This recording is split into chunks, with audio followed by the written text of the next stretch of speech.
കുടുംബകോടതി വിഷയങ്ങളുമായി ബന്ധപ്പെട്ട് വരുന്ന പുതിയൊരു വീഡിയോയിലേക്ക് എല്ലാവർക്കും സ്വാഗതം. വീഡിയോ കാണുന്ന ആർക്കെങ്കിലും കുടുംബകോടതി വിഷയങ്ങളുമായി ബന്ധപ്പെട്ട് എന്തെങ്കിലും സംശയങ്ങളുണ്ടെങ്കിൽ കോൺടാക്റ്റ് ചെയ്യാം. WhatsApp number +91 79 94 97 14 19. ഒരു വട്ടം വിളിക്കുവാനുള്ള കൺസൾട്ടേഷൻ ഫീസ് 500 രൂപ. ഗൂഗിൾ പേ ചെയ്യുക സെയിം നമ്പറിലേക്ക്. സ്വന്തമായി വാട്സപ്പിൽ ഗൂഗിൾ പേ ഇല്ല എന്നുണ്ടെങ്കിൽ ഫ്രണ്ട്സിൻ്റെ ഗൂഗിൾ പേ ഉപയോഗിച്ചുകൊണ്ടും എമൗണ്ട് പേ ചെയ്യാവുന്നതാണ്.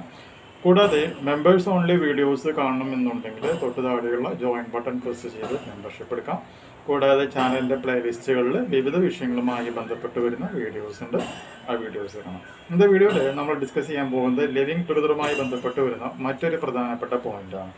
അതായത് ഈ ഒരു കേസിൽ പറയുന്ന പോയിന്റ് എന്താണെന്ന് വെച്ചിട്ടുണ്ടെങ്കിൽ, ഒരു പ്രായപൂർത്തിയായ ഒരു ആണും പ്രായപൂർത്തിയായിട്ടുള്ള ഒരു സ്ത്രീയും ഒരുമിച്ച് ജീവിക്കുവാനായിട്ട് അവർ തീരുമാനിക്കുകയാണ്.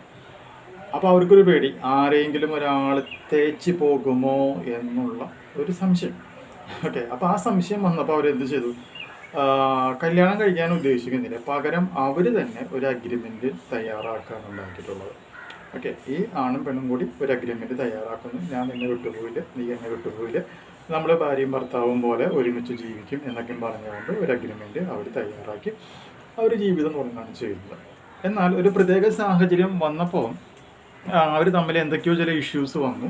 ആ ഇഷ്യൂസ് വന്നതിനെ തുടർന്ന് ഈ സ്ത്രീ, അതായത് കൂടെ താമസിച്ചിട്ടുള്ള സ്ത്രീ ആത്മഹത്യ ചെയ്യുകയാണ് ഉണ്ടായിട്ടുള്ളത്. അപ്പോൾ അങ്ങനെ ഒരു സ്ത്രീ ആത്മഹത്യ ചെയ്തപ്പോൾ എന്താ പറയുക, ഇവരിപ്പോൾ ഭാര്യയും ഭർത്താവിനും പോലെയാണല്ലോ ജീവിക്കുന്നത്. അപ്പോൾ ഭാര്യയ്ക്ക് എതിരെ എന്തെങ്കിലും ക്രൂരകൃത്യങ്ങൾ ഭർത്താവ് ചെയ്യുകയാണ് എന്നുണ്ടെങ്കിൽ അതിനെതിരെ കേസെടുക്കാനായിട്ട് വകുപ്പുണ്ട്. അപ്പോൾ ഇവർ എന്ത് പറഞ്ഞു? ഈ സ്ത്രീ എന്ന് പറയുന്നത് ഭാര്യയെ പോലെയാണ്, ഈ വ്യക്തി എന്ന് പറയുന്നത് ഭർത്താവിനെ പോലെയാണ്, അതുകൊണ്ട് ഭാര്യ മരിച്ചതിന് ഉത്തരവാദിത്തം ഭർത്താവ് ഏറ്റെടുക്കണം എന്ന് പറഞ്ഞുകൊണ്ട് അയാൾക്കെതിരെ കേസ് എടുക്കണമെന്ന് പറഞ്ഞുകൊണ്ട് കോടതിയിലേക്ക് കേസെത്തി.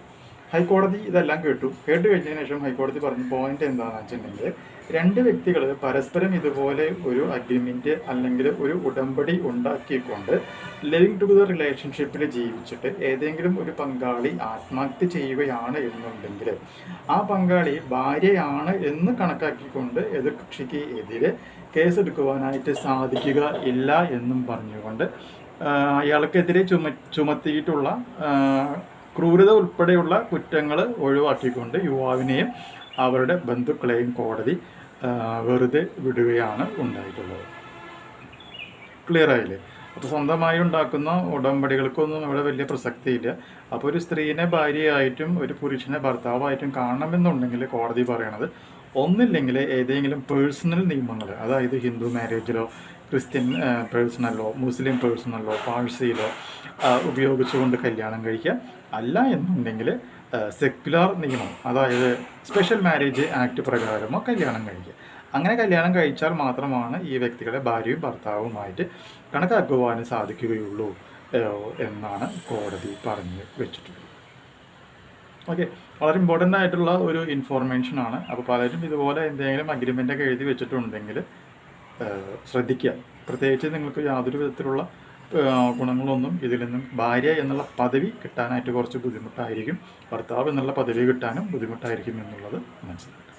ഈ ഒരു ഇൻഫോർമേഷൻ നിങ്ങൾക്ക് യൂസ്ഫുൾ ആയിട്ടുണ്ടെങ്കിൽ തീർച്ചയായും നമ്മുടെ ചാനലൊന്ന് സബ്സ്ക്രൈബ് ചെയ്യുക, തൊട്ടടുത്ത് കാണുന്ന ആ ബെൽ ബട്ടണും എനേബിൾ ചെയ്യാം. പുതിയൊരു വീഡിയോ ആയിട്ട് വീണ്ടും കാണാം.